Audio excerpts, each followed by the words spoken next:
Est-ce que les Français sont froids ou méchants avec les Chinois? Il n'y a jamais eu personne qui est venu me parler. Son regard voulait dire Eh, c'est bon, hein, tu n'as rien à dire ici. Ton avis ne comptera pas. Qui t'a donné le courage de parler?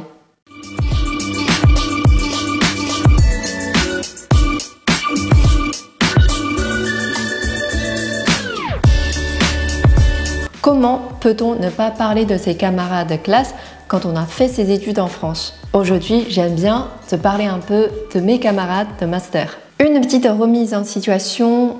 Dans ma classe, on était une dizaine. Les Chinois, on était 7 au début, puis 2 en deuxième année. Le reste était pour la plupart des Français. Est-ce que les Français sont froids ou méchants avec les Chinois? Je ne sais pas si tu es déjà en France et que tu fais tes études ici ou tu vas venir plus tard. Mais crois-moi, une chose importante à laquelle on doit penser, c'est comment s'entendre avec les Français. La première impression que j'ai eue sur les Français de ma classe, c'est qu'ils se fichaient totalement des étrangers. Il n'y a jamais eu personne qui est venu me parler. Surtout, ce qui était marrant, c'est que la classe était divisée en deux. Un cours de français et un cours de chinois. Donc pour nous, c'était difficile de nous intégrer dans la classe. Mais moi, j'avais une astuce, c'est que des fois, j'essayais de m'asseoir plus proche des Français pour parler avec eux.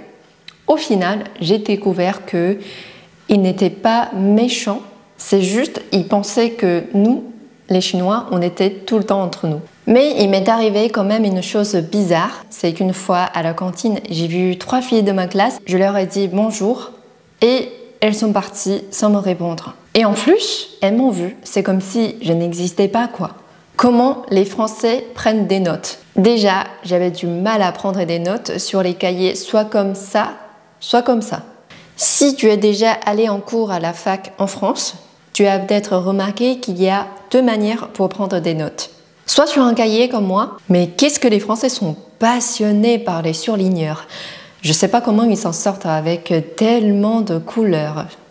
C'est impressionnant. Soit sur un ordinateur. Donc souvent en cours, il y avait une sorte de concert.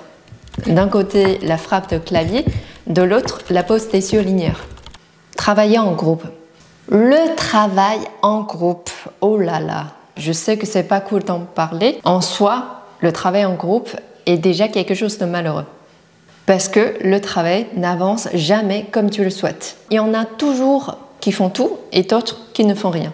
Heureusement, il m'est arrivé qu'une seule fois de faire du travail en groupe.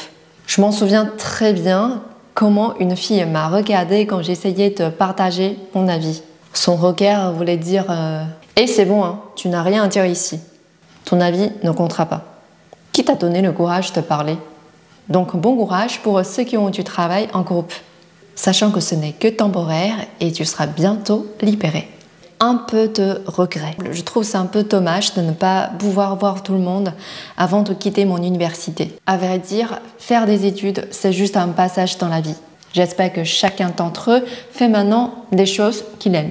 Et c'est également la fin de notre vidéo. J'espère qu'elle t'a beaucoup plu. Dis-moi dans les commentaires ce que tu en penses. N'hésite pas à liker et à partager cette vidéo si tu la trouves intéressante. Et on se retrouve dans une nouvelle vidéo. Ciao!